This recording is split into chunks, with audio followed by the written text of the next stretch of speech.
Good afternoon and welcome to Electro Alpha International's conference call, where we will present the group's financial results for the first half of 2026. Before we begin, I would like to mention that this conference call is being recorded and the recording will be made available on Electro Alpha International's website by the end of tomorrow. As stated in the invitation to this event, by participating in today's call, you have automatically consented to being recorded. If you do not agree to this, please disconnect from the conference call. Before we continue, I would like to mention that during today's conference call, we may make forward-looking statements regarding Electro Alpha International's future performance, and actual results may differ materially from those expressed or implied by such statements. We encourage you to carefully review the disclaimer included in the presentation, currently displayed on your screen.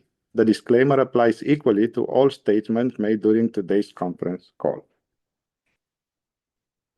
My name is Cristian Plevenda and I'm Investor Relations Officer at Electro Alpha, and I will be moderating today's conference call.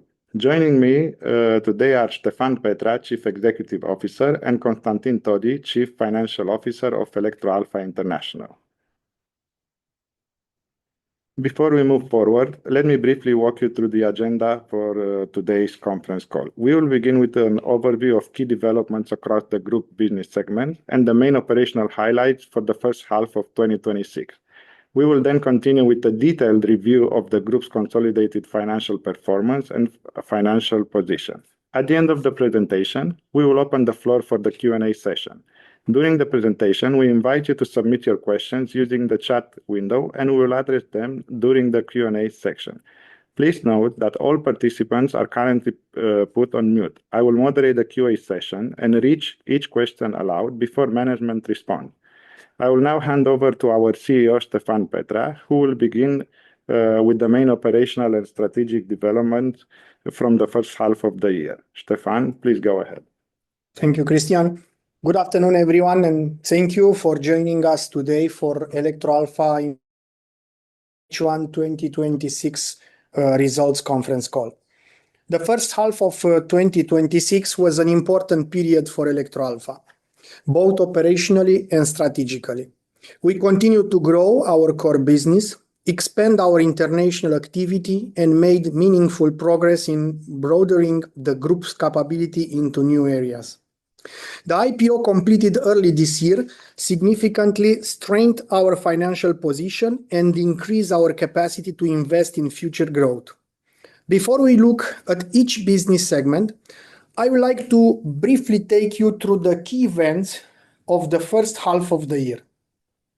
We have had a very active first half of 2026, and as you can see on this slide, these are the main events that marked the period, together with several important ones announced shortly after the reporting date.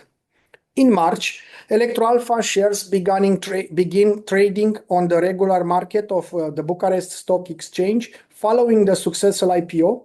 This was an important milestone for the group and significantly strengthening our capacity to finance future growth. Also in March, we announced the award of the 68.1 million RON photovoltaic park contracted in Oradea, where Electro Alpha acts as a leader of the association executing the project. In April, we completed the acquisition of Solar Technology Consulting, which holds the rights for the development of a battery energy storage project in Schellimber, Sibiu. In June, we completed the acquisition of Spiact Craiova and Electro Alpha CM, strengthening our capability in the railway infrastructure and metal fabrication. We also established Alpha New Protocol Engineering in June, a 51% owned engineering joint venture focusing on engineering, technical consulting, and project management for complex energy infrastructure projects. Immediately after the end of the reporting period, together with SGB Smith Group, we inaugurate the SGB Electro Alpha manufacturing facility in Botoșani. Later in July, we also announced the start of construction work on a CET 2 Holboca photovoltaic park in Iași.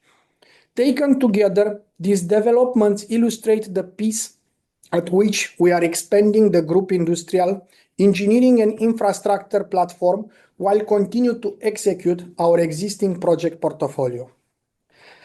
Let me now move to the performance of our business segment. Starting with manufacturing, which remained the largest contributor to the group revenue and profitability in H1 2026. The segment generated external revenue of RON 206.8 million, representing an increase of approximately 19% comparing with H1 2025, and accounted for around 57% of the consolidated revenue. Growth was supported by sustained demand for low and medium voltage electrical equipment, continued investment in the modernization of Romanian energy infrastructure, and further expansion in international markets. Operating profit increased to RON 17.7 million from RON 14.5 million in the corresponding period of last year, representing growth of approximately 22%, while the operating margin stood at around 8%. Manufacturing remained the core pillar of our integrated business model. Our production capability support both standalone equipment sales and the execution of the EPC infrastructure projects, allowing us to combine manufacturing, engineering, and execution with one platform. Moving to EPC services, the segment remain our second largest business line and continue to support the execution of the complex energy and infrastructure projects. External revenue increased by approximately 15% year-on-year to RON 153.6 million in H1 2026. Operating profit amount to RON 13.6 million compared with RON 17.6 million in H1 2025, corresponding to an operating margin of 8.8%. The lower profitability compared with last year primarily reflect the revenue mix and the cost structure of the project executed during the period. In particular, the EPC cost mix included a higher proportion of materials and merchandise and the lower share of subcontracted work. Our EPC activity continued to cover electrical substation, irrigation infrastructure, photovoltaic project, and international tender-based project. The segment remained closely integrated with manufacturing through the use of internally produced equipment, which is an important advantage for our vertical integrated model. I will now briefly cover our IT segment, operated through Alpha Factory Software. The business continued to develop during H1 2026, generating external revenue of approximately RON 0.6 million compared with around RON 0.2 million in the first half of last year. The segment recorded an operating loss approximately RON 0.27 million, reflecting its early stage of development and continued investment in software development capabilities.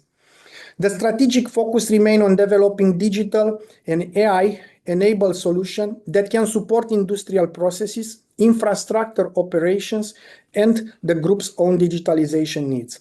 Although IT services remain relatively small today, we continue to see long-term value in integrating software capability within our industrial and infrastructure platform. During H1 2026, we also introduced two new reportable segments: battery energy storage system and railway infrastructure. The battery energy storage system segment was introduced through the acquisition of the Solar Technology Consulting, and its approximately 51 MW ready-to-build battery storage project in Schellimber. The segment remained at the early stage of development and did not generate external revenue during the period. Railway infrastructure followed the acquisition of 51% stake in SPIAC Craiova. This expand our capability into railway signaling and controlling system, railway equipment, and specialized infrastructure work. Because the SPIAC transaction closed only in June, its contribution to the first half results was limited. Nevertheless, the segment generated external revenue of approximately RON 2 million and operating profit of around RON 0.1 million during the period. These two additions are important because they broaden our operational perimeter beyond the traditional manufacturing and EPC activity and give us direct exposure to two strategic markets with significant long-term investment needs.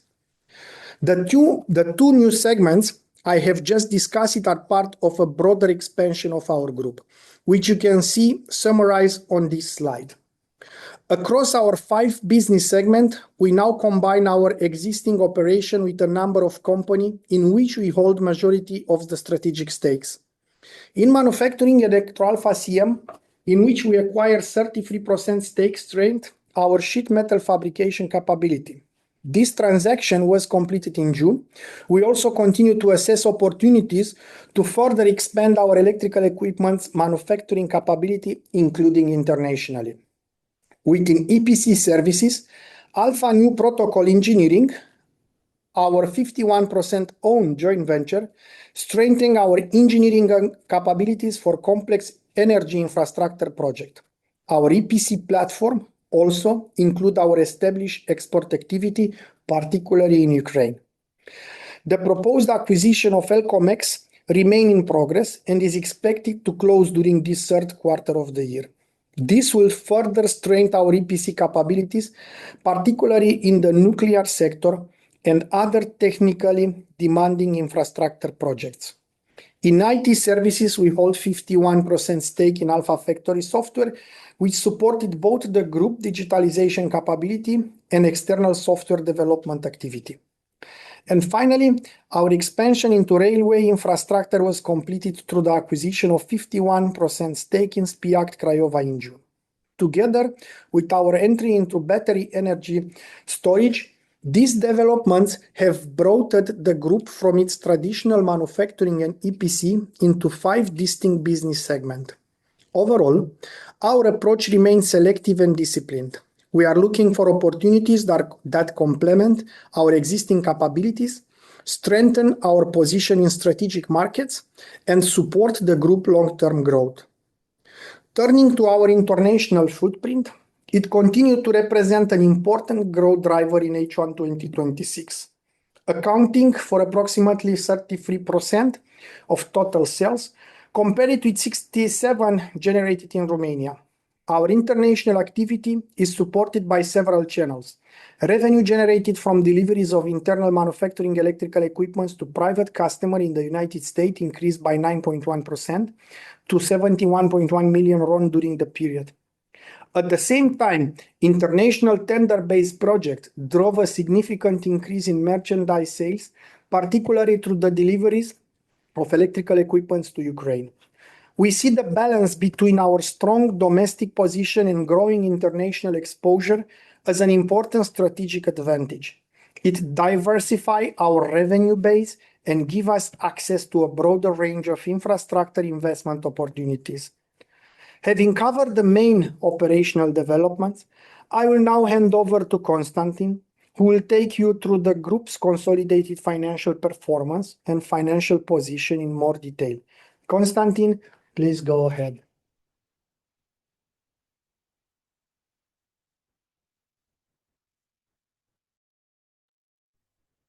Okay, hello everyone, and good afternoon.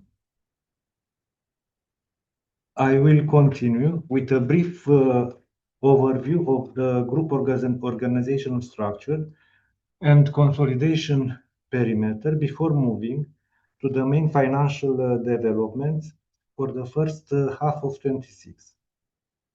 As Stefan mentioned, the group's operational perimeter expanded during first half of 2026. Electroalpha now reports across 5 business segments: manufacturing, EPC services, IT services, BESS, and railway infrastructure. This expanded structure reflects 3 important additions during the period. Spiact Craiova, in which we hold a 51% stake, adds specialized capabilities in railway infrastructure, including railway signaling and control systems. Electroalpha CM, in which we hold a 33% stake, strengthens our manufacturing platform through additional metal fabrication capabilities for electrical infrastructure projects. Alpha New Protocol Engineering, our 51% owned joint venture expands the engineering capabilities for complex energy infrastructure projects. Together, this business broaden our technical capabilities and allow us to address a wider range of opportunities across the energy and infrastructure value chain. Let's move to the group's revenue breakdown. Revenue from contracts with customers increased by approximately 80% year-on-year to 363.0 million in first half of 26, compared with 307.8 million in the first half of last year. Finished products remain the largest revenue category, increasing by 19.5% to 205.3 million. This reflects continued demand for electrical equipment in Romania and abroad. The strongest percentage increase came from merchandise sales, which rose to 52 million from 4.6 million in first half of 26. This was primarily driven by international tender-based deliveries of electrical equipment to Ukraine. Revenue from services rendered amount 103.6 million, compared with 129.5 million last year. The decrease mainly reflected lower contracting and green energy activity during the period, partially offset by initial contribution from SPIA Craiova. Overall, the revenue structure continued to reflect the complementary nature of our integrated business model, combining manufacturing activities, infrastructure execution, and an expanding international project footprint. Let's look now at the group's cost structure for first half of 26. Total operating expenses increased by approximately 20% to 333.2 million from 276.7 million in first half of 25.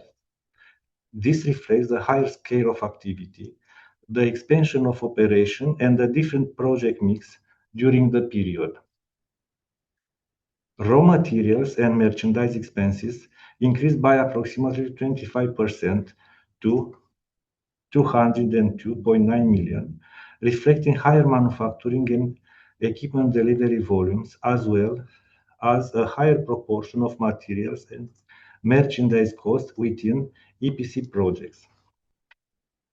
Services decreased by around 22% to 52 million, mainly reflecting lower subcontractor costs on contracting project as the EPC cost mix shifted toward materials and merchandise. Personnel expenses increased significantly to 56.7 million, reflecting the expansion of the group workforce and organizational development during the period. Other operating costs increased overall as the operational platform expanded, particularly through higher repair and maintenance expenses and other operating expenses. Overall, the evolution of the cost base reflects the broader scale of the group and the changing mix between manufacturing and EPC execution during the period. Turning to group's profitability evolution, operating profit remained broadly stable at 31.2 million, compared with 31.9 million in first half of 26. EBITDA also remained broadly stable year-on-year at 37.2 million. EBITDA margin stood at 10.2%, compared with 12.1% in the first half of last year. The operating margin was approximately 8.6%, compared with 10.4% in first half of 25. The moderation in margin reflects that the facts operating expenses, particularly raw materials, merchandise, and personal costs, increased at a faster pace than revenues during the period. At the same time, the financial results improved significantly, moving to a net gain of approximately 0.9 million from a net loss of 1.9 million last year. This improvement was supported by higher interest income generated from the group's strengthened liquidity position following the IPO. As a result, profit tax increased by approximately 6.9 to 32.1 million, while net profit increased by 8.4 to 27.9 million. Overall, the group maintained a solid profitability while continuing to support organizational expansion and investment in the next stage of development. Finally, let me briefly address the evolution of the group's balance sheet and financial position as of 30 June 2026. Non-current assets increased by 37 to 287.4 million, reflecting higher property, plant and equipment, assets associated with acquisition and investment, and higher right-of-use assets. Current assets increased to 862.9 million, primarily reflecting the proceeds raised through the IPO. As of 30 June, the group held 107.7 million cash and cash equivalents and 430.6 million in short-term bank deposits. Equity increased to 761.4 million from 210.2 million at year-end 2025, following the capital increase and the share premium recognized in connection with the IPO. At the same time, total liabilities decreased to 388.9 million. Bank borrowings declined to 54.8 million from 96.9 million at the end of 2025, significantly reducing the group's leverage. As a result, Electroalpha ended first half of the year with a net cash position of approximately 38 million, compared with a net debt position at the year-end 2025. This gives the group strong level of financial flexibility to support its investment program, strategic acquisition, and future growth initiatives. With that, I have covered the main financial developments and financial position.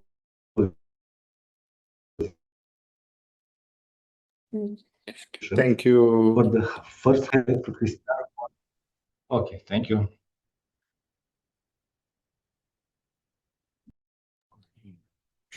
Thank you, Constantin, and thank you, Stefan. With this, we conclude the presentation of Electroalpha International's H1 2026 results. We will now move to the Q&A session. As I mentioned in the beginning, if you would like to ask a question, please submit it using the meeting chat box. For the benefit of those watching the replay of this teleconference, I will read each question aloud, and then Stefan and Constantin will address it. Let's start with the first question. With a solid net cash position of over 538 million RON following the IPO, what is your target return on invested capital for deploying this capital over the medium term? And what hurdle rate are you applying to prospective M&A transactions to ensure historical capital efficiency isn't diluted? Yeah, I'll try to answer to this question as best. So in our strategy for acquisition, we are looking not more how to return the investment, we are looking more how to expand in our segment market and how we can grow faster in the manufacturing and EPC with new products. And I think this is what is guiding us in the steps we are doing. And once we will consolidate the activity, we'll see if it's matching with our expectation that we put together at the beginning of the project. Thank you, Stefan. The new segments, railway infrastructure and BESS, have expanded the fixed cost base and headcount, yet their P&L contribution remains in its early stages. What is your expected timeline for these divisions to match the operating margins of your core manufacturing segment? And when do you anticipate full monetization of the 52 megawatt CBU BESS project?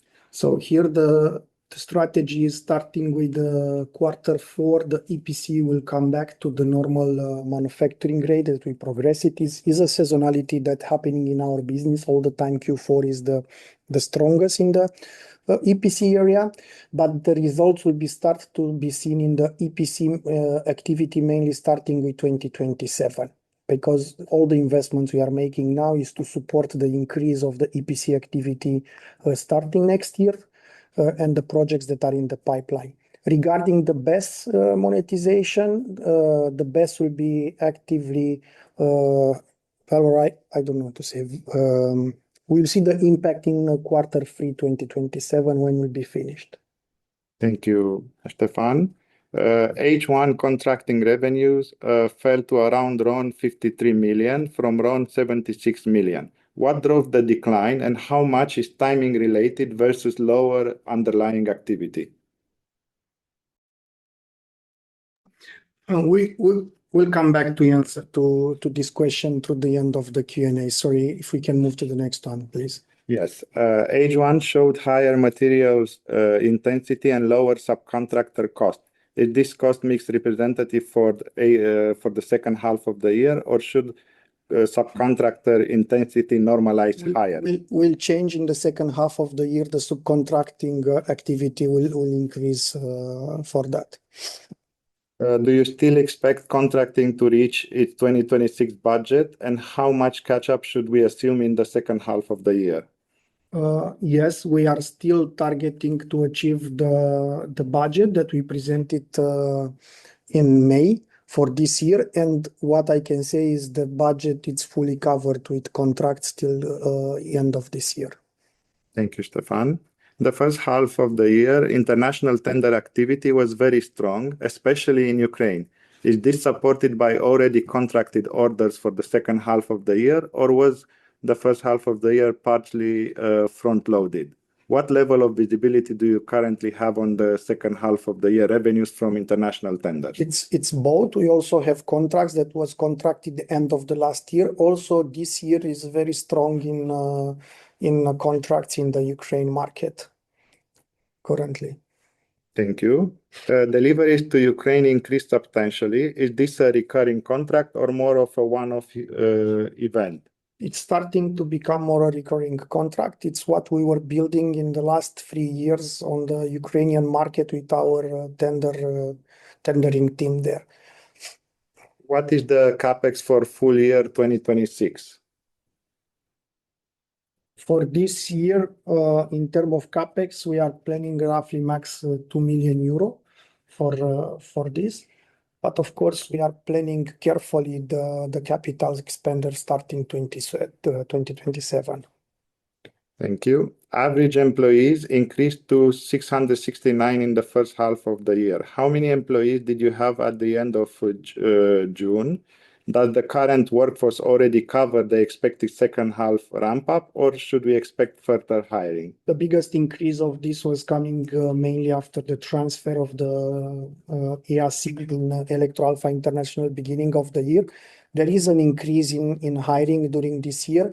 We will not have more than the 670 people as we see currently, and this is the number of the people that is matching to do our contracting till year end. Thank you.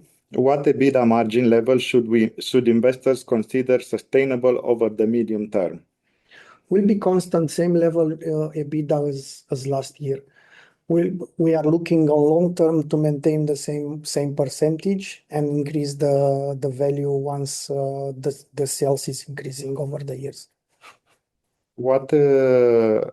Is SPIAC margin accomplished or so far representative for 2026, or should profitability improve as activity ramps up? It's what we see there is just the first month is a snapshot. Spiac, it's an EPC company. We know EPC normally they not have a constant revenue and stuff like that. But I'm sure during the consolidation period, we will start to see the revenue coming in the same area as Electroalpha. Thank you, Stefan. What level of revenues do you expect Spiac to generate in 2026, and what contribution should we assume in Electroalpha International's consolidated revenues from the acquisition date? We will come, I think, in November with much more clear information around this consolidated number once we will have a much better understanding of the revenue structure and the contribution. Thank you. When do you expect to start consolidating Elcomex? What is the expected contribution in 2026 on sales and EBIT? We're expecting till end of September all the documents to be finished with Elcomex and to have a fully quarter for consolidation in our numbers. What interest rate are you currently earning on the RON 430 million of IPO proceeds placed in bank deposit? This is a question where Titi Constantin will answer. Yes, Constantin, please.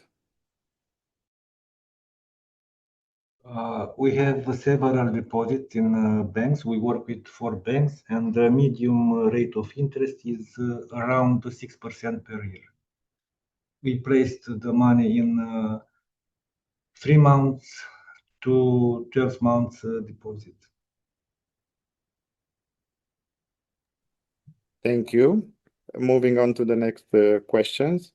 BES reported no external revenues, but a small positive operating profit. What generated the other income in the first half of the year? Yeah, Constantin will answer this. Constantin, please. Okay, Christy, could you repeat the question? Yes. So BES reported no external revenues, but a small positive operating profit. What generated the other income in the first half? Okay, we're talking about it's not an operational profit. It's due to the accounting policy. We have in Solar Tech company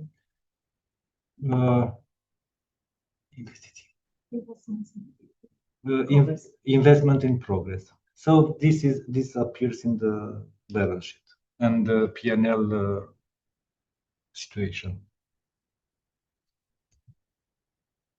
The profit is generated out of the way how they are calculating in accounting the money. That is something we will invested for them. And also, Constantin, if you can repeat for the interest rate that you are currently earning on the RON 430 million of IPO proceeds. Yes, we have a medium rate of 6%. Thank you. Moving on, is the RON 111 million PBT budget still fully achievable based on the current project mix? What about the EBITDA guidance? Yes, for both. Thank you. Could you please clarify the H1 service revenue breakdown in note 4? The report shows contracting revenues of RON 53.3 million in the first half of 2026 versus RON 76.1 million in the first half of 2025, and green energy revenues of RON 19.9 million versus RON 45.6 million, although the text refers to growth in green energy. Are the green energy figures reversed, and can you confirm the correct H1 2025 and H1 2026 amounts for both divisions? Yeah, I understand now also the question which was Yes, I mentioned at the beginning we have a mixed change in the first half of the 2026 in the EPC services. Of course, some of the fact that we do not have today a government that is fully rights, this is affecting a part of our EPC services activity that we start to compensate it by increasing the external sales on that. In the same time, in beginning of this year, we had a low contracted value for the green energy, which will start to be recovered again because we have win several projects during this H1 that will start to be go in the production with Q3, Q4 this year, and the mix will come back in normal rate. Thank you so much. I see there are no questions anymore, but we will allow you another minute or two to still type in questions if you still have. If not, we will conclude this teleconference. So we will wait for another two minutes. Thank you.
Thank you so much for waiting. It seems we don't have any other questions. So this means we will conclude our H1 2026 teleconference now.